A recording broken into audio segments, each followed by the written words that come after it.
Hello friends, आप सबका आपके अपने चैनल गोविंद लेक्चर्स में एक बार फिर से स्वागत है। तो कैसे हो आप सब? उम्मीद करता हूं आप सब अच्छे होंगे और आप सबकी पढ़ाई भी अच्छी चल रही होगी। तो कक्षा 8 विज्ञान विषय के महत्वपूर्ण प्रश्नों उत्तर की सीरीज में आज हम अध्याय नंबर 5 कोयला और पेट्रोलियम के महत्वपूर्ण प्रश्नों को डिस्कस करेंगे। हमने आपके विज्ञान विषय के अध्याय 1 से लेकर 4 तक सभी के महत्वपूर्ण प्रश्न बहुत अच्छे से सॉल्व कर लिए हैं। वो क्लासेस आप चैनल की प्लेलिस्ट पर जाकर आराम से देख सकते हैं। इस क्लास में हम बात कर रहे हैं अध्याय 5 के महत्वपूर्ण प्रश्नों की। तो चलिए क्लास शुरू करते हैं। देखें, पहला प्रश्न आपके सामने दिया गया है जो कि बहुचयनात्मक प्रश्न है, यानी कि अबसद वाले प्रश्न है। पहला प्रश्न है, अक्षय प्राकृतिक संसाधन है। अक्षय प्राकृतिक संसाधन है यानी अक्षय का मतलब क्या होता है? जो क्षय नहीं होता है। देखो, दो शब्दों से मिलकर बना है, अ धन सय। अ उपसर्ग का मतलब होता है नहीं और सय का मतलब होता है नष्ट या समाप्त, यानी ऐसा प्राकृतिक संसाधन जो कभी भी समाप्त नहीं होने वाला है। तो वो कौन सा है? वो है आपका सूर्य का प्रकाश। ये कैसा प्राकृतिक संसाधन है? ये अक्षय प्राकृतिक संसाधन है, यानी कभी भी समाप्त नहीं होगा। दूसरा प्रश्न, निम्नलिखित में से कौन सा जीवाश्म ईंधन है जो जीवों के द्वारा निर्मित है? यानी जब जीवों की मृत्यु हो जाती है या पेड़ पौधे वगैरह जीव जंतु जितने भी सजीव जीव हैं उनकी मृत्यु के बाद जब वो भूमि के अंदर दब जाते हैं और लंबे समय तक रासायनिक प्रक्रियाओं के परिणाम स्वरूप किसका निर्माण होता है? जीवाश्म ईंधन का निर्माण होता है। तो इनमें से कोयला, पेट्रोलियम, प्राकृतिक गैस, ये तीनों ही जीवाश्म ईंधन के क्या है? उदाहरण है। ठीक है, आगे बढ़ते हैं बच्चों। प्रश्न संख्या 3, मर्त वनस्पति के धीमे प्रक्रम द्वारा, मर्त वनस्पति के धीमे प्रक्रम द्वारा कोयले में परिवर्तन को खाली जगह कहते हैं। यानी जो मर्त वनस्पति है, धीरे धीरे कई हजारों सालों की प्रक्रिया में धीरे धीरे भूमि के अंदर रासायनिक प्रक्रिया होती है और वो धीरे धीरे वो जीवाश्म, ठीक है, या जो मर्त वनस्पति है वो कोयले के अंदर बदल जाती है। इस प्रक्रिया को क्या कहते हैं? इसे कहते हैं कार्बनीकरण। क्या कहते हैं? कार्बनीकरण। अगला प्रश्न है आपका प्रश्न संख्या 4, नेप्थलीन की गोलियां बनाई जा सकती है। तो जो नेप्थलीन की गोलियां हैं उनका निर्माण किया जाता है कोलतार से या फिर पेट्रोलियम से। किसे किया जाता है? कोलतार या फिर पेट्रोलियम से नेप्थलीन की गोलियों का निर्माण किया जाता है। अगला प्रश्न है आपका कि पीसीआरए का संबंध है। तो जो पीसीआरए का संबंध है वो है आपका पेट्रोल और डीजल बचाने से। आगे हम अभी देखेंगे कि पीसीआरए की फुल फॉर्म क्या होती है और इसके द्वारा पेट्रोल और डीजल को बचाने संबंधी क्या क्या सुझाव दिए गए हैं। तो आपको याद रखना है कि जो पीसीआरए हैं, पीसीआरए संबंधित है पेट्रोल और डीजल को बचाने से। ठीक है, आगे बढ़ते हैं बच्चों। रिक्त स्थानों की पूर्ति करें। पहला प्रश्न है, खाली जगह एक ईंधन समाप्त होने वाला संसाधन है। खाली जगह ईंधन एक समाप्त होने वाला संसाधन है।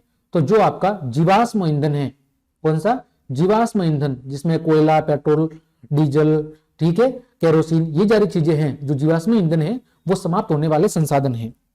दूसरा, खाली जगह एक अपीर्य, अपीर्य का मतलब है जो बहुत ही बदबूदार गंध वाला काला गाढ़ा द्रव होता है। कैसा रंग का होता है? काला और गाढ़े रंग, काला होता है और गाढ़ा होता है। तो वो कौन सा होता है? कोलतार। कौन सा होता है? कोलतार, जिसका उपयोग आपने देखा होगा रोड बनाते समय करते हैं। तीसरा, पेट्रोलियम हरे रंग का खाली जगह पदार्थ है। तो पेट्रोलियम गहरे रंग का कैसा है? एक तेलीय पदार्थ है। गहरे रंग का एक तेलीय पदार्थ है।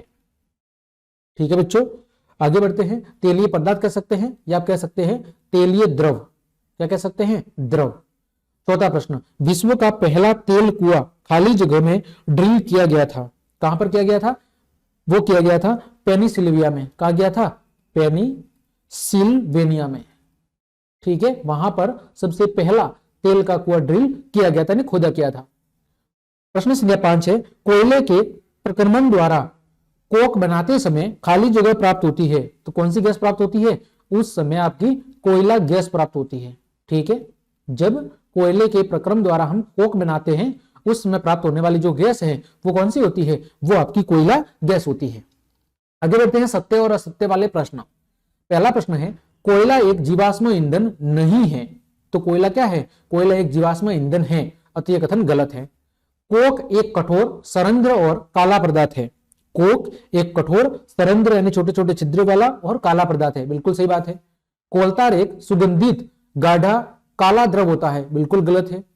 मिट्टी का तेल स्टोव, लैंप और जेट वायुयान के ईंधन के रूप में काम आता है, बिल्कुल सही बात है। मर्त जीवों का ईंधन में परिवर्तन तुरंत होता है। बिल्कुल गलत बात है, तुरंत नहीं होता, कई हजारों साल लग जाते हैं। भारत में प्राकृतिक गैस के विशाल भंडार मौजूद है। बिल्कुल सही बात है। ठीक है, आगे बढ़ते हैं बच्चों। अगला प्रश्न है, कॉलम ए में दिए गए शब्दों का मिलान कॉलम बी के साथ कीजिए। आपको क्या करना है, मिलान करना है। कॉलम ए के अंदर दिया हुआ है पेट्रोल, तो पेट्रोल का उपयोग मोटर ईंधन के रूप में किया जाता है। फिर है बिटुमन या बिटुमन्स। बिटुमन्स क्या है, बिटुमन जो कि कोयले का एक प्रकार होता है, उसका उपयोग किया जाता है सड़क निर्माण में। किसमें किया जाता है, सड़क निर्माण में। फिर पैराफिन मोम, पैराफिन मोम क्या है, एक प्रकार की वेस्लिन है। और मिट्टी का तेल, इसका उपयोग वायुयान के ईंधन के लिए किया जाता है। यह आपको अच्छे से मिलान करना था। आगे बढ़ते हैं, इसी का अगला प्रश्न है, वो भी मिलान वाला है। सबसे पहले है कोयला। कोयला कैसा होता है, कोयला आपका होता है पत्थर जैसा ठोस पदार्थ। फिर है आपका कोक। कोक कैसा होता है, ये सरंध्र छोटे छोटे छिद्र और काला रंग का पदार्थ होता है। फिर है कोलतार। कोलतार क्या होता है, काले रंग का गाढ़ा द्रव होता है। फिर पेट्रोलियम, गहरे रंग का तेलीय द्रव होता है। आगे बढ़ते हैं बच्चों, तीसरा प्रश्न ये भी मिलान वाला है। फिर है लंदन। लंदन किसके लिए फेमस है, कोयला गैस के लिए। फिर पेनिसिल्वेनिया, ठीक है, पेनिसिल्वेनिया, यहां पर सबसे पहला तेल कुआं खोजा गया था। फिर असम, असम इसके लिए प्रसिद्ध है प्राकृतिक गैस के लिए। और कृष्णा गोदावरी डेल्टा, ये जो कृष्णा गोदावरी डेल्टा है, ये पदार्थ आपके प्रसिद्ध है पेट्रोलियम पदार्थों के लिए। ठीक है बच्चों, आगे बढ़ते हैं। अति लघुरात्मक प्रश्न यानी छोटे छोटे प्रश्न। देखिए पहला प्रश्न है, अक्षय प्राकृतिक संसाधन से क्या आशय है। अक्षय प्राकृतिक संसाधन से क्या मतलब है। अभी मैंने बताया था, यह शब्द दो शब्दों से मिलकर बना है, अधनशय।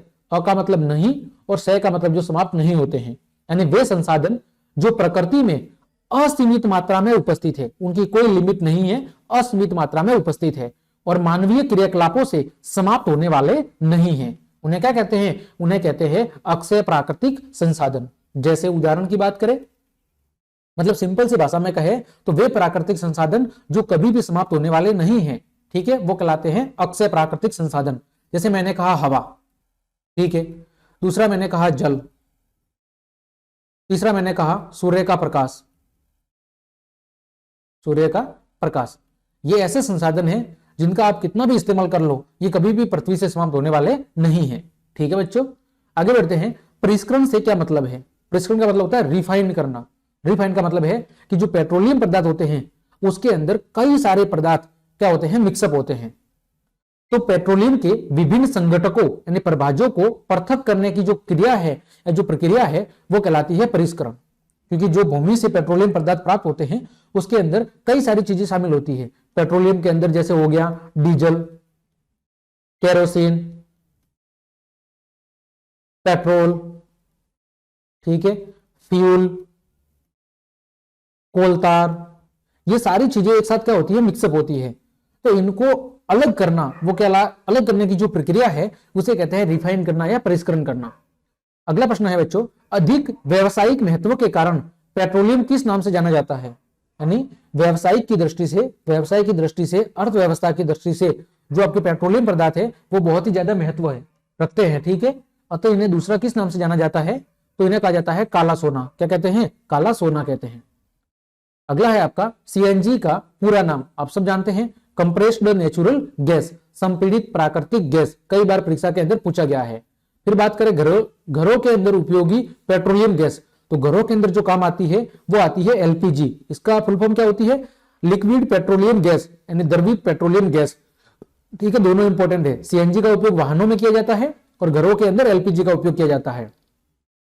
अगला प्रश्न है बच्चों, दो जीवाश्म ईंधन के नाम, तो कोयला और पेट्रोलियम जो जीवों के अपघटन से क्या होते हैं, बनते हैं। फिर हमारे देश में प्राकृतिक गैस के भंडार कहां कहां है, तो हमारे देश के अंदर त्रिपुरा हो गया, राजस्थान हो गया, महाराष्ट्र हो गया और कृष्णा गोदावरी नदी का डेल्टाई प्रदेश हो गया, उसमें प्राकृतिक गैस प्रचुर मात्रा में पाई जाती है। ठीक है, अगला प्रश्न है पीसीआरए से क्या मतलब है, तो पेट्रोलियम संरक्षण अनुसंधान समिति। पेट्रोलियम संरक्षण अनुसंधान समिति को संक्षिप्त रूप में क्या कहते हैं, इसको संक्षिप्त रूप में पीसीआरए कहते हैं। ठीक है, फुल फॉर्म क्या है आपकी, पेट्रोलियम संरक्षण अनुसंधान समिति, इसको शॉर्ट फॉर्म कहते हैं पीसीआरए। ठीक है, आगे बढ़ते हैं। प्राकृतिक गैस से प्राप्त हाइड्रोजन गैस का क्या उपयोग किया जाता है।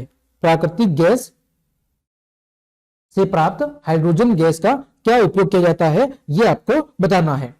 तो प्राकृतिक गैस से प्राप्त हाइड्रोजन गैस का उपयोग कहां होता है? तो प्राकृतिक गैस से प्राप्त हाइड्रोजन गैस का उपयोग उर्वरकों यानी यूरिया के उत्पादन में किया जाता है। किसमें किया जाता है? यूरिया के उत्पादन में किया जाता है।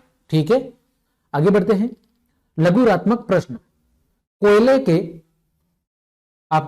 कोयले के प्रक्रमण से प्राप्त किन्हीं दो उत्पादों के नाम और एक एक उपयोग लिखना है। कोयले के प्रक्रमण से प्राप्त जो दो उत्पाद हैं, ठीक है, उनका नाम और उपयोग। तो पहला है एक कोक और दूसरा है कोलतार। कोक का उपयोग कहां होता है? इस्पात के औद्योगिक निर्माण में कोक का उपयोग किया जाता है। वही कोलतार का उपयोग संश्लेषित रंग निर्माण में कोलतार का उपयोग किया जाता है। ठीक है बच्चों, आगे बढ़ते हैं। प्रकृति में पाए जाने वाले प्राकृतिक संसाधनों को कितने वर्गों में बांटा गया है? प्रत्येक को समझाओ। तो प्रकृति के अंदर पाए जाने वाले जो प्राकृतिक संसाधन है उसको दो वर्गों में बांटा है। एक अक्षय यानी जो समाप्त होने वाले नहीं है, और दूसरे समाप्त होने वाले प्राकृतिक संसाधन। अक्षय प्राकृतिक संसाधन वे संसाधन जो प्रकृति में असीमित मात्रा के अंदर उपस्थित है और मानवीय क्रियाकलापों से कभी भी समाप्त होने वाले नहीं है, जिसमें सूर्य का प्रकाश हो गया, वायु हो गया।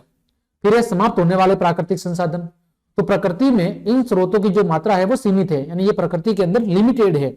ये मानवीय क्रियाकलापों द्वारा समाप्त हो सकते हैं, जैसे वन, वन्यजीव, खनिज, कोयला, पेट्रोलियम, प्राकृतिक गैस आदि। ये पृथ्वी के अंदर लिमिटेड मात्रा में है, ठीक है, या इस प्रकृति के अंदर लिमिटेड है, सीमित मात्रा में है। और यदि इनका हद से ज्यादा उपयोग किया गया तो एक समय के बाद ये क्या हो जाएंगे? समाप्त हो जाएंगे। अगला प्रश्न, कोलतार क्या है और इसका महत्व क्या है? तो कोयले के प्रक्रमण द्वारा किसको तैयार किया जाता है? कोलतार को तैयार किया जाता है। यह एक अपीलीय गंध वाला यानी बहुत ही बदबू वाला काले रंग का गाढ़ा द्रव होता है और यह लगभग 200 पदार्थों का क्या होता है? मिश्रण होता है। ठीक है, इसका महत्व क्या है?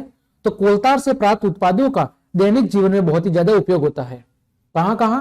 इससे हमें संश्लेषित रंग यानी अलग अलग तरह के कृत्रिम रंग, औषधि, विस्फोटक पदार्थ, सुगंध, प्लास्टिक, पेंट, फोटोग्राफिक सामग्री, सत निर्माण सामग्री आदि विशाल मात्रा में प्राप्त होता है। इन सभी के अंदर इसका उपयोग किया जाता है। नेप्थिलिन की गोलियों का निर्माण भी कोलतार से होता है। इसका उपयोग मौत और कीट भगाने में भी किया जाता है। ठीक है, तो कोलतार हमारे लिए बहुत ही उपयोगी और जरूरी पदार्थ है। अगला, पेट्रोलियम क्या है और इसके परिष्करण से कौन कौन से पदार्थ प्राप्त होते हैं? तो पेट्रोलियम आपका गहरे रंग का एक तेलीय द्रव होता है और इसकी गंध कैसी होती है? अप्रिय, यानी हमें पसंद नहीं आती है। पेट्रोलियम के परिष्करण से हमें पेट्रोलियम गैस, पेट्रोल, डीजल, स्नेहक तेल जिसे हम ग्रीस बोलते हैं, पैराफिन, मोम आदि प्राप्त होते हैं। और पेट्रोलियम का जो परिष्करण है वो पेट्रोलियम परिष्करणी में संपादित किया जाता है। ठीक है, आगे बढ़ते हैं। पेट्रो रसायन से आप क्या समझते हैं? समझाइए। नहीं, पेट्रो रसायन से क्या आशय है? समझाइए। तो पेट्रो रसायन का मतलब क्या है? पेट्रोलियम और प्राकृतिक गैस से अनेक उपयोगी पदार्थ प्राप्त किए जाते हैं। किससे? पेट्रोलियम और प्राकृतिक गैस से। इन्हें क्या कहते हैं? इन्हीं रसायनों या उपयोगी पदार्थ को कहते हैं पेट्रो रसायन। इसका उपयोग अपमार्जक, रेसे जिसमें पॉलिएस्टर, नायलॉन, एक्रिलिक आदि, इसके अलावा पॉलीथीन और अन्य मानव निर्मित प्लास्टिक आदि के औद्योगिक निर्माण में किया जाता है। प्राकृतिक गैस से प्राप्त हाइड्रोजन गैस का उपयोग उर्वरक जैसे यूरिया के उत्पादन हेतु भी किया जाता है। अतः पेट्रो रसायन भी एक उपयोगी केमिकल पदार्थ है। अगला प्रश्न है बच्चों, जागरूक नागरिक होने के नाते आप वाहन चालकों को ईंधन बचाने हेतु क्या क्या सुझाव देंगे? अथवा में दिया हुआ है पीसीआरए का पूरा नाम लिखिए और पेट्रोल डीजल बचाने हेतु इनके द्वारा दिए गए 4 उपाय भी लिखिए। और अगला है पेट्रोलियम संरक्षण अनुसंधान समिति द्वारा पेट्रोल डीजल बचत के लिए दिए गए सुझावों को लिखिए। ठीक है, ये आपको सुझाव भी लिखने हैं। तो देखें ये क्या होता है, इसको पहले समझते हैं। तो देखो पीसीआरए का जो फुल फॉर्म है वो है पेट्रोलियम संरक्षण अनुसंधान समिति। ठीक है, और इसके द्वारा पेट्रोल और डीजल बचाने के लिए निम्न सुझाव दिए गए हैं। क्या क्या? जहां तक संभव हो गाड़ी समान और मध्यम गति से चलाए। दूसरा, यातायात लाइटों पर अथवा जहां आपको प्रतीक्षा करनी हो गाड़ी का इंजन बंद कर दे। टायरों का दाब सही रखना चाहिए और गाड़ी का नियमित रखरखाव सुनिश्चित करना चाहिए। ठीक है, ये होता है आपके पीसीआरए के द्वारा पेट्रोल और डीजल बचाने के लिए दिए गए सुझाव हैं। अगला, जीवाश्म ईंधनों का अत्यावश्यक होने पर ही उपयोग करना चाहिए, यानी जो जीवाश्म ईंधन है उनका बहुत ही ज्यादा जरूरी होने पर ही उपयोग करना चाहिए। इसका मतलब क्या है? तो जो जीवाश्म ईंधन है वो प्रकृति के अंदर सीमित मात्रा में है, लिमिटेड है, ठीक है। अतः अति आवश्यक होने पर ही इनका उपयोग करना चाहिए। इससे हमें निम्न लाभ या फायदे होंगे। पहला, इनके कम उपयोग से पर्यावरण बेहतर होगा, यानी प्रदूषण कम होगा। फिर विश्व उष्णन यानी जो ग्लोबल वार्मिंग का खतरा है वो भी कम होगा, और इन ईंधनों की उपलब्धता लंबे समय तक मानव के लिए बनी रहेगी यदि हम इनका सही तरीके से उपयोग करेंगे, यानी कि सदुपयोग करेंगे। अगला निबंधात्मक प्रश्न, पेट्रोलियम के विभिन्न संघटक और उनके उपयोग को एक सारणी बनाकर प्रदर्शित कीजिए। पेट्रोलियम के विभिन्न जो घटक है और उनके उपयोग क्या है। तो देखें, हमने एक सारणी बनाई है। एक भाग में लिखा है पेट्रोलियम के संघटक और दूसरे भाग में लिखा है उनके उपयोग। सबसे पहला है द्रव रूप में पेट्रोलियम गैस, जिसको हम एलपीजी कहते हैं। इसका उपयोग कहां होता है? घरों और उद्योगों में ईंधन के रूप में किया जाता है एलपीजी का उपयोग। दूसरा आपका घटक है पेट्रोल। इसका उपयोग मोटर ईंधन, वैमानिक ईंधन, शुष्क धुलाई आदि के लिए विलायक के रूप में किया जाता है। तीसरा है आपका मिट्टी का तेल, केरोसिन। इसका उपयोग स्टोव, लैंप और जेट वायुयान के लिए ईंधन के रूप में किया जाता है। फिर है डीजल। डीजल का उपयोग भारी मोटर वाहनों और विद्युत जनित्रों के लिए ईंधन के रूप में किया जाता है। फिर आपका स्नेहक तेल, जिसको हम ग्रीस बोलते हैं, उसका उपयोग किया जाता है स्नेहक के रूप में, ठीक है, चिकनाई प्रदान करने के लिए। फिर पैराफिन मोम, इसका उपयोग किया जाता है मरहम, मोमबत्ती और वैसलीन बनाने में। फिर है बिटुमेन, इसका उपयोग किया जाता है आपका पेंट और सड़क निर्माण में। कहां पर किया जाता है? पेंट और सड़क निर्माण में, ठीक है। आगे बढ़ते हैं। कोयले के विभिन्न उपयोग लिखिए और एलपीजी को कोयले से अच्छा ईंधन क्यों समझा जाता है, कारण बताना है। तो सबसे पहले बात करते हैं कोयले के उपयोग। तो कोयले का उपयोग घरों और उद्योगों में ईंधन के रूप में किया जाता है। दूसरा, कोयले का उपयोग कोयला गैस बनाने के लिए किया जाता है।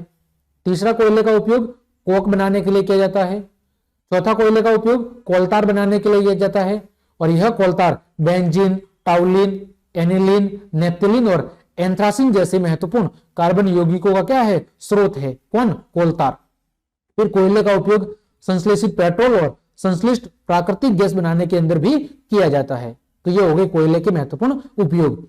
अब एलपीजी को कोयले से अच्छा ईंधन क्यों समझा जाता है, इसके पीछे वजह क्या है?